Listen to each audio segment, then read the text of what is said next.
In 1206, a man with no army, no kingdom, and no resources united the most violent tribes on Earth under a single flag. In less than 25 years, he built the largest empire in human history, stretching from the Pacific Ocean to the gates of Europe.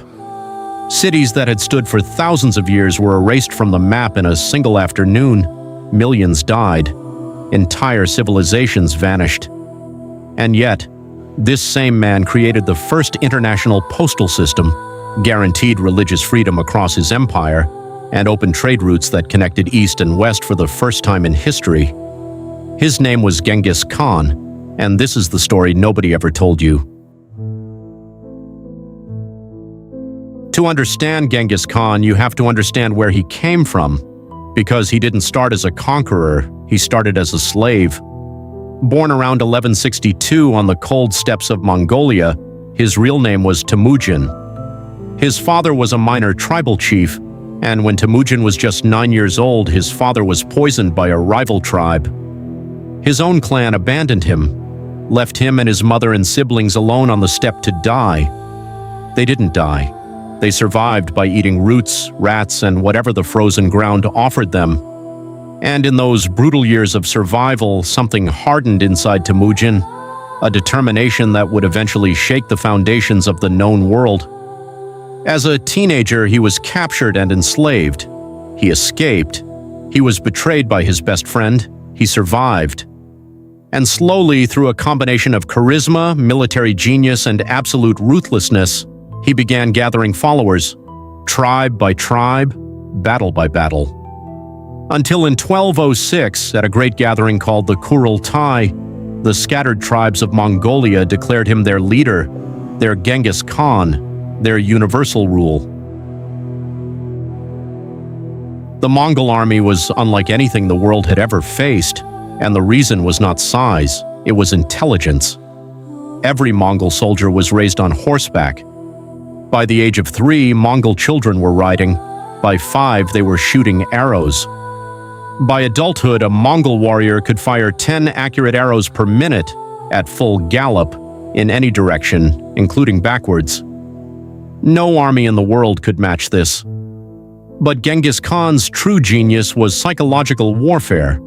Before attacking a city, he would send messengers with a simple choice: surrender and be spared, or resist and be destroyed, completely, without mercy.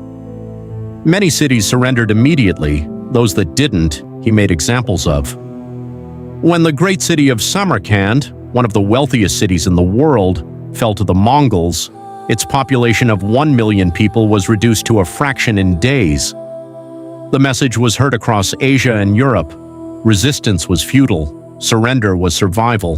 His military innovations were centuries ahead of their time.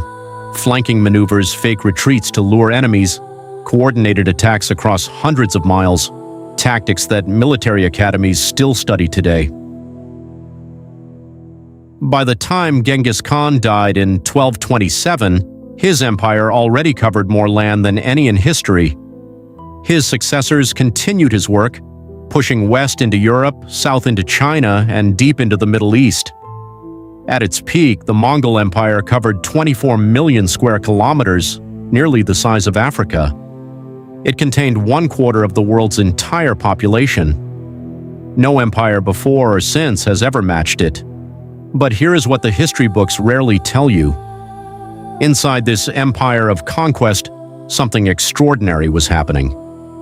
Genghis Khan established what historians call the Pax Mongolica, the Mongol Peace.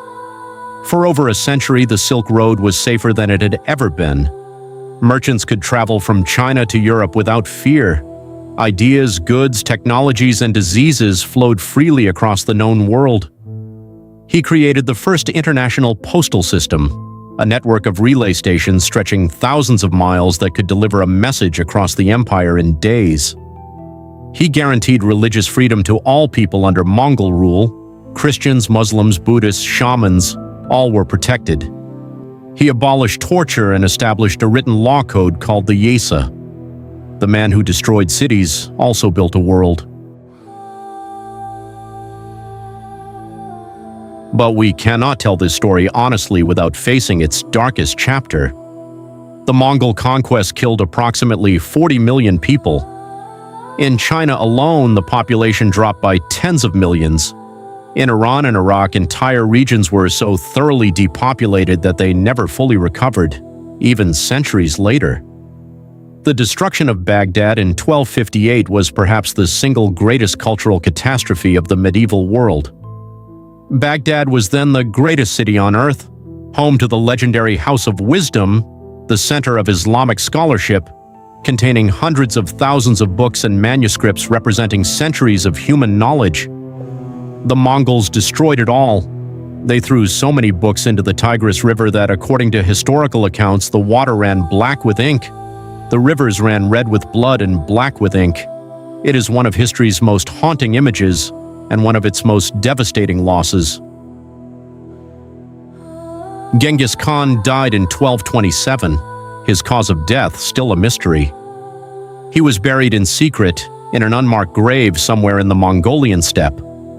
His wish was that no one should ever find him. We never have, but his legacy is impossible to hide. Modern genetic studies suggest that approximately 16 million people alive today are direct descendants of Genghis Khan, roughly 0.5% of the entire human population. No other individual in recorded history comes close. He was a destroyer and a builder, a savage and a visionary, a man who came from nothing and remade the world in his image. Love him or fear him, the Mongols changed everything. And the world we live in today still carries the fingerprints of the boy. Genghis Khan, the most successful conqueror in human history. A man of breathtaking contradictions, brutal and brilliant, destructive and creative, feared and respected across every civilization he touched. History has never seen anyone quite like him, and perhaps it never will again. If this story moved you, subscribe. Because next week we go inside one of the greatest mysteries of the ancient world, the real story of Cleopatra, the most powerful woman in history. The truth will surprise you. See you next week.